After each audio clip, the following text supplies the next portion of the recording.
Bienvenidos, welcome to Spain on a Fork. Today, once again, we're making a dish from the beautiful province of Jaén in the region of Andalusia. We're talking Spanish eggs and spinach. This dish is known in Jaén as Espinacas Esparragadas. And let me tell you, it's got a ton of flavor. It's made with very simple everyday ingredients, and it's super easy to put together. This is typically served as un entrante, which is like a first course for either la comida, lunchtime, or for dinner. But you can totally serve this for breakfast. Either way you go, make sure to serve this dish next to a couple of slices of baguette that have been fried in olive oil to take it to the next level. Let's begin by grabbing a large fry pan, heating it with a medium heat, and adding in a quarter cup of extra virgin olive oil. Now the olive oil I'm using to make this dish is from the Georgetown Olive Oil Company. This is an extra virgin Spanish olive oil made with the Picual olive. It has such an intense flavor and it works perfect in this dish. Link where you can get some in the description box below. After heating the olive oil for about 2 minutes on a medium heat, I'm going to add in 5 cloves of garlic. These have already been peeled. 2 jarred roasted red bell peppers. And 2 slices of baguette bread. These are about ½ an inch thick.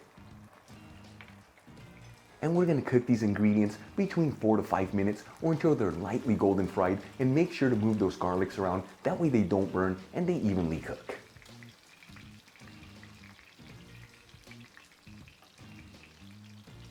After a couple minutes, make sure to flip over those roasted red bell peppers and those slices of baguette bread. That way they're evenly fried on both sides.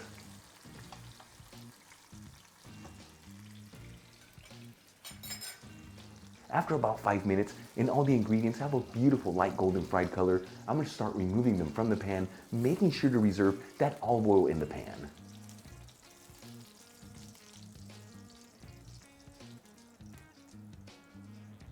Then I'm going to add in all the ingredients into a mortar and season with ½ a teaspoon of sweet smoked Spanish paprika, ¼ teaspoon of cumin powder, and 1 teaspoon of sherry vinegar. And using a pestle, I'm going to pound down all these ingredients until I form a paste. If you don't have a mortar and pestle, no big deal. You can totally use a food processor for this step.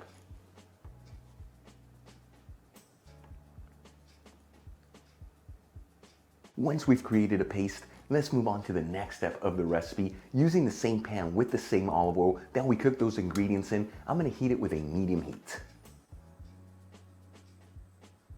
After heating the olive oil for about 60 seconds, I'm going to start adding some fresh spinach into the pan. Now the spinach I'm using is bagged spinach. This stuff's already pre-cleaned and pre-cut, and I'm going to add in a total of 300 grams, which is about 10 ounces, but make sure to add it in there in batches. That way it doesn't overflow out of the pan. And just mix that spinach around with that olive oil, that way it easily wilts.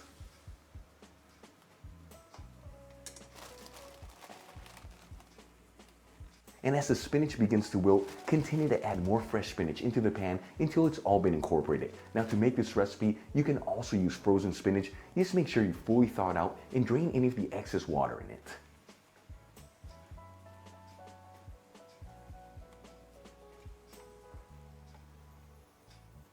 Once you've added all the spinach and it's all fully wilted, I'm going to grab our paste that we made earlier, add it into the pan,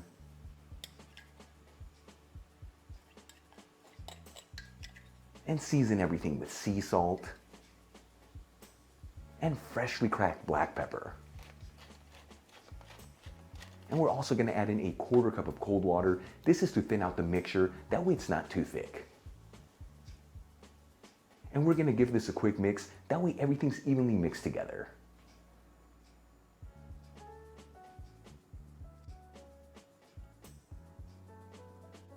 And we're going to simmer this on a medium heat, just between 3 to 4 minutes, or until that water has reduced in half. Meanwhile, I'm going to crack 4 cage-free organic eggs into a large bowl. Now you can use whatever eggs you want, but the higher the quality of the ingredients, the better this dish is going to taste. We'll lightly season the eggs with a little sea salt and some black pepper.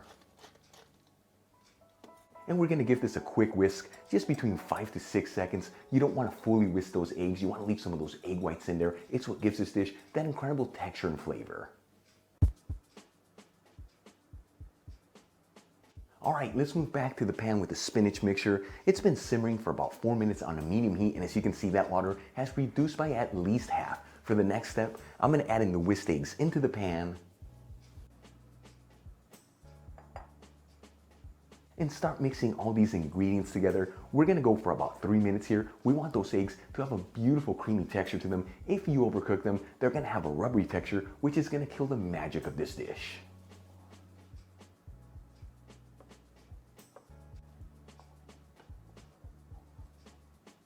After about 3 minutes, those eggs look like they are perfectly cooked. They have a nice creamy texture to them, but they're fully cooked through. Once again, if you overcook them, it's gonna give them a rubbery texture. I'm gonna remove the pan from the heat and transfer everything into a serving dish.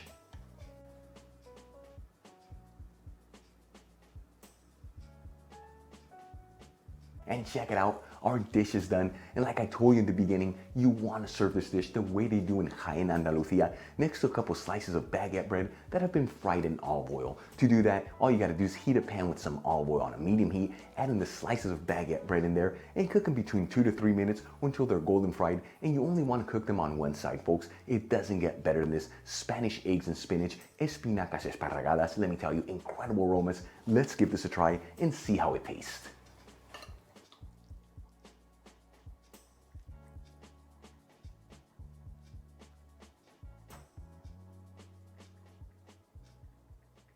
Seriously, look how beautiful this turned out. Here we go.